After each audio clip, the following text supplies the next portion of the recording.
नमस्कार, मैं हूं नीलू। तो गजा में सीज़फायर की बात हो रही है, गजा प्लान की बात हो रही है, लेकिन इस बीच एक बड़ी खबर सामने आई है। देखिए, गजा में जिस तरह के हालात हैं, भुखमरी के हालात वहां पर बने हुए हैं, लगातार हर एक देश से मदद पहुंचाई जा रही है। और इस बीच एक बड़ी खबर आई है कि स्पेन से जो रसद भेजा जा रहा था गजा के लिए, उसे फिलहाल इजराइल ने, क्योंकि वो समुद्री रास्ते से आ रहा था, वहां पर रोका गया है। और इसमें क्या अपडेट है, बातचीत करने के लिए मयंक मेरे साथ जुड़ गए। मयंक, ये पहला मौका नहीं है, इससे पहले भी हमने देखा कि जो भी रसद, चाहे वो रेड क्रॉस की तरफ से हो, बाकी देशों की तरफ से हो, जब गजा की तरफ आगे बढ़ती है तो इजराइल हमेशा उसे रोकने का काम करता है, जैसे भुखमरी के हालात गजा में बने हुए। अब एक बार फिर से जो रसद जा रही थी गजा की तरफ, उसे रोका गया है। कहां पर रोका गया है और फिलहाल इसको लेकर किस तरह का? देखिए, ग्लोबल समुद्र फ्लोटिला ये इस अभियान का नाम है। ये छोटी छोटी नाव हैं जो कि स्पेन से शुरू हुई थी 1 सितंबर को, और ये गजा की तरफ आगे बढ़ रही थी। इसमें कई सारे शिप्स हैं, छोटी छोटी नाव हैं जिसमें खाने पीने का सामान है, मेडिसिन्स हैं और इस तरह की चीज़ें हैं, कपड़े हैं, वो इनमें हैं। और 500 से ज़्यादा कार्यकर्ता, 500 से ज़्यादा जो है वो सोशल वर्कर्स अलग अलग, जिसमें ग्रेटा थनबर्ग भी हैं, शामिल हैं, वो भी इसमें सवार थी। ये नावें सब के सब खाने पीने का सामान लेके गजा की तरफ आगे बढ़ रही थी। अब जो खबर आई है उसमें यह है कि इजराइल ने 13 नावों को रोक दिया है। 13 जो ये नावें थी, फ्लोटिलास थे, इन पर इजरायली जो नेवी है इसने इसे रोका है। और इसमें सवार जो कार्यकर्ता थे उन सबको गिरफ्तार कर लिया गया है, जिसमें ग्रेटा थनबर्ग भी शामिल है। ग्रेटा थनबर्ग जो है वो स्वीडन की बड़ी कार्यकर्ता है, जो हमेशा से फिलिस्तीनियों की हक की बात करती रही हैं। और वो अल्मा जो नाव थी उस पर सवार थी। सबसे पहले इसे रोका गया है। और इजरायली जो विदेश मंत्रालय है उसने एक्स पर एक वीडियो पोस्ट किया है जिसमें थनबर्ग को सैनिकों के बीच फर्श पर बैठा हुआ दिखाया गया है। देखिए, इजराइल के विदेश मंत्रालय की ओर से इस गिरफ्तारी पर बयान दिया गया है। मंत्रालय ने एक्स पर एक वीडियो पोस्ट करके बताया है कि कई जहाज़ों को रोक दिया गया है और उनमें सवार लोगों को इजराइल के बंदरगाह पर, पोर्ट पर ले जाया गया है। विदेश मंत्रालय ने इस बयान के साथ एक वीडियो भी शेयर किया है जिसमें थनबर्ग दिखाई दे रही हैं। बयान में कहा गया है कि ग्रेटा और उनके बाकी कार्यकर्ता जो हैं वो सुरक्षित है। देखिए, कल बीती रात को करीब 13 नाव ऐसी थी जो आगे बढ़ रही थी इजराइल की। जैसे ही वो इजराइल के वाटर्स में अंदर दाखिल हुई, वहाँ पे जो है इजरायली नेवी ने उनको रोक दिया, कैप्चर कर लिया। 13 जो नाव थी सबको रोक दिया गया, जो कार्यकर्ता थे उनको हिरासत में ले लिया गया।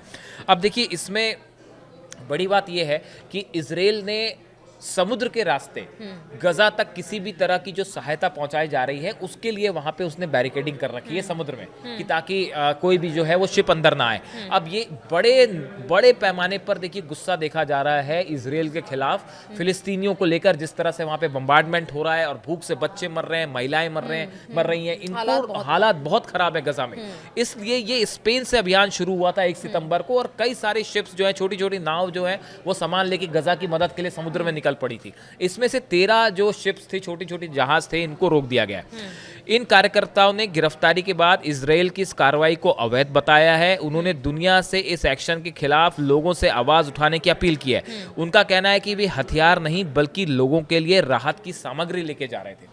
ये जो सोशल वर्कर्स थे, इनकी तरफ से कहा गया, भाई हम जहाज में कोई हथियार लेके नहीं जा रहे, आप चाहें तो चेकिंग कर लीजिए इसकी। हम वहां पे खाने पीने का सामान ले जा रहे हैं, दवाइयां ले जा रहे हैं, कपड़े ले जा रहे हैं, जो वहां लोगों की जरूरत है।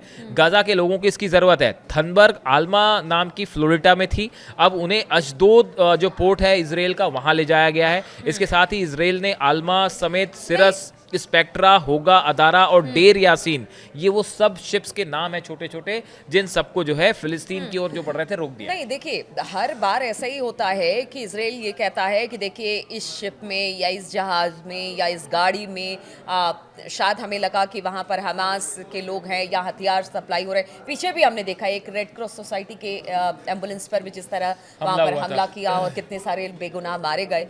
तो ये जानबूझकर ये सारी चीज़ें, जिस तरह से फिलिस्तीनियों का आरोप है कि जानबूझ के इजराइल ये सब कर रहा है ताकि, देखिए, हाँ, अब देखिए, इसमें असल में इजराइल का पॉइंट ऑफ व्यू ये है, जो नेतन्याहू कह चुके हैं कि जब तक सीज फायर नहीं होगा तब तक गजा के लोगों को किसी भी तरह का खाना पीना पीना जो है हाँ। वो हम प्रोवाइड नहीं होने देंगे। एक प्रकार से ये स्टैंड है इसराइल का कि जो है रसद सामग्री जो गजा जा रही है वो नहीं जाने दी जाएगी। और गजा सिटी में काफ़ी सारी फोर्सेस जो हैं वो गजा सिटी के अंदर भी दाखिल हो चुकी है, बड़े पैमाने पर फोर्सेस हैं। सीज फायर का जो प्रस्ताव है उसमें भी ये बात है कि अगर सीज फायर हो जाता है तो इसराइल की फोर्सेस वहाँ से बाहर आएंगी और एक इंटरनेशनल फोर्स जाके वहाँ चीज़ों को मैनेज करेगी।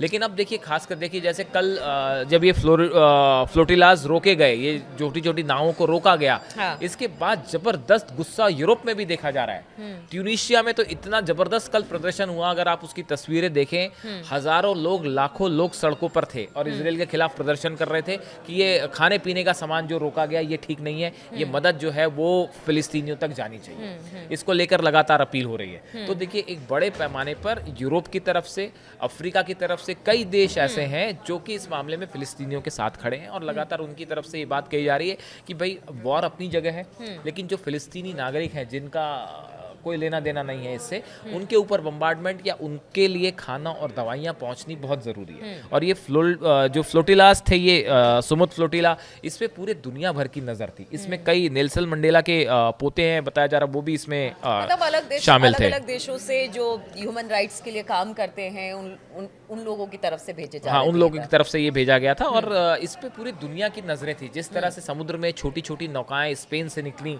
इसने बड़ा इंटरनेशनल ध्यान मीडिया का आकर्षित किया। दुनिया भर की खबरों में ये चीज़ रही और इसको लेकर जो है वो काफ़ी ज़्यादा लोगों में सर्च किया गया सोशल मीडिया में कि इनका क्या स्टेटस है। ये धीरे धीरे जैसे आगे बढ़ती गई, इसको लेकर खबरें आती रहीं। अब ये 130 किलोमीटर दूर थी बताया जा रहा है गजा से, जहाँ पे इसराइल ने जो है नेवी ने एक्शन किया और इनको रोक दिया है। अब सवाल ये है कि इसके बाद आगे क्या होगा, ग्रेटा थनबर्ग का क्या होगा। वो इस समय इसराइल में है, बताया जा रहा है कि उनको वहाँ डिटेन किया गया है और उनको वहाँ पे पोर्ट पे ले जाया गया है। उसके बाद अब इन जो कार्यकर्ता हैं इनको कैसे छोड़ा जाएगा, ये जो सामग्री है इनका क्या किया जाएगा, ये भी बताया जा रहा है कि एक नाव थी उसको टक्कर मार के डुबो दिया गया है।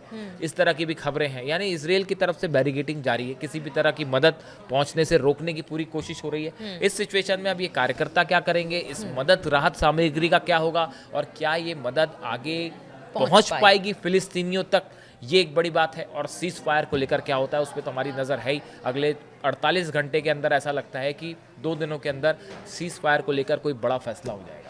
बिल्कुल। तो देखिए, जो गजा है वहाँ की स्थिति खराब है, फिलिस्तीनियों के लिए खाने पीने का सामान नहीं है, इसलिए अलग अलग देशों से जो वहाँ के ह्यूमन राइट्स जो भी इसको लेकर काम करते हैं वो अपने अपनी तरीके से भेज रहे थे रसद, लेकिन उसे अब रोक दिया गया है इसराइल के द्वारा। अब क्या इसे फिर से रिलीज़ किया जाएगा, क्योंकि दबाव लगातार इसराइल पर भी है कि कम से कम आपकी लड़ाई हमास से है या फिर वहाँ की जनता से नहीं है। इसलिए अगर वहाँ पर लोग भूखे मर रहे हैं तो उन तक कम से कम खाने पीने का सामान, बेसिक एमिनिटीज़ तो पहुँचने देनी चाहिए। खासतौर पर मेडिकल एड की बात हो रही है, वो सारी चीज़ें पहुँचने देनी चाहिए। अब इसे लेकर एक बार फिर से लगातार जो इसराइल है या नेतन्याहू है उनकी कार्यप्रणाली पर सवाल खड़े हो रहे हैं और यही वजह है कि लोग मांग कर रहे हैं कि रसद पानी को पहुंचाया जाए गजा में। आपको ये चर्चा कैसी लगी कमेंट करके जरूर बताइएगा। फिलहाल बहुत बहुत शुक्रिया हमारे साथ जुड़ने के लिए।